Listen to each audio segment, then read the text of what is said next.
في ناس فاهمه، مش بيسالوا واحد راجع من العمره بيقولوا له ايه اخبار العمره يعني وبتاع، قال لهم والله جميل جدا، الطرق هناك حلوه قوي خالص يعني، والتليفونات في كل مكان.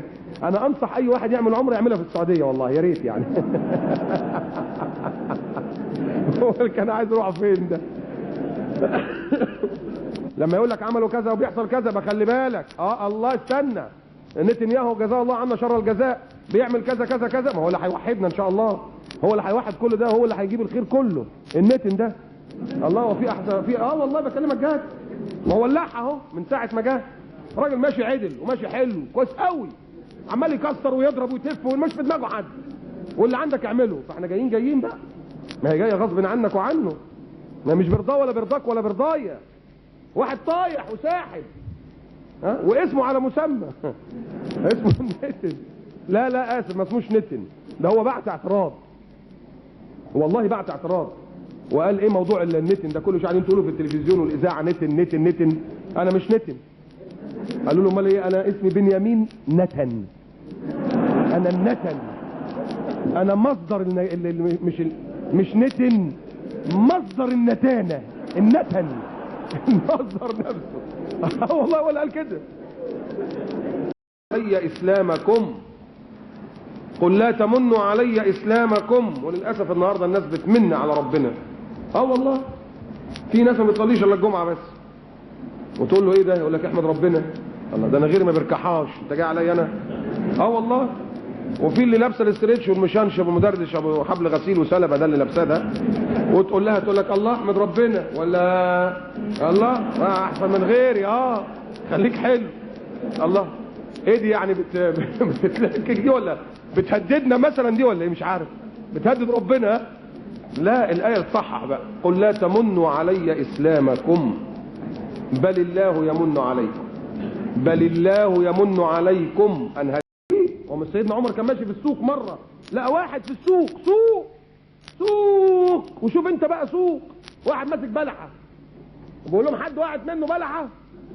حد واحد ساعه مين يا اخوانا؟ ساعه مين؟ راح ماسك الذره، امشي. قال امشي يا صاحب الورع الكاذب، بلحه في سوق، ايه اللي سوق مليان فيه 60 بلحه واقعه في الارض، خلاص التقوى يعني خلاص مش وعلى طول بالذره. والله كده. ففي ناس كده ساعات عشان يصوروا لك الاسلام على انه دين ايه؟ دين خيالي، دين مش واقعي مش عملي. مش مره واحد برضه شيخ كبير في التلفزيون وجابوه قالوا بيقول ايه؟ قال واحد ركب، قال اجر حمار ربنا يعزك، فقال راكب الحمار فهو ماشي فوقع منه مش عارف ايه كده، كان الحمار مشي خطوتين فبيبص لقى اللي وقع منه ورا، فراح نازل من على الحمار. قالوا له الله طب ما تنزل ليه؟ ما تلف بيه، يعني لف بيه كده وروح هات اللي وقع منك. قال لا انا استاجرته يسير هكذا لا هكذا. لا هكذا ولا هكذا، انت معاك حمار تستخدمه هكذا يمشي وخلاص، ان شاء الله تطلعه فوق، انا عارف يوم الوقت وخلاص. الله هنتفزلك. اصل لما تسمع انت الحاجات دي هتقول ايه؟ تقول يا نهار ابيض، ده احنا جهنم وبئس المصير، ده هي يا عم التقوى اللي نزلت عن مش كده. لكن لا دي حاجات خياليه. لا مش بص يا اخي، عظمه الاسلام انه دين مثالي واقعي. ايوه الله ينور عليك، واقعي. المسلمون تغلغلوا في الترك فوق 1100 كيلو. حد يعرف حاجه؟ ما احنا ما نعرفش، تاريخنا مجهل، مش تاريخنا اللي بيعلموه لنا. اذكر مميزات الحمله الفرنسيه على مصر. بقى الحمله الفرنسيه كانت كلها مميزات مع ذكر مساوئ الاحتلال العثماني.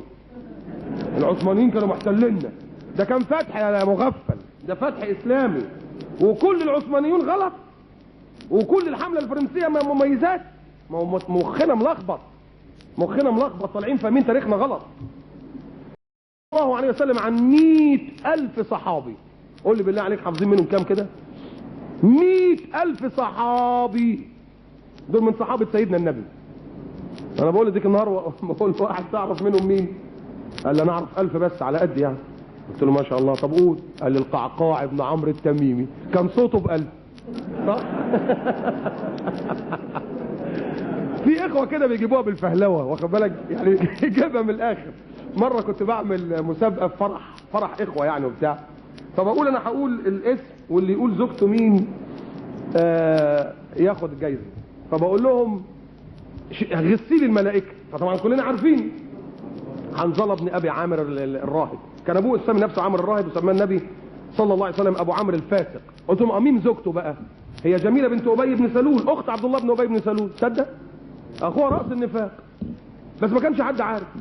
فمش حد كله بتاع، لقيت واحد بقى من ورا كده، ايوه انا اهو جبتها. قلت له ايه؟ قال لي اسمها مدام حنظله.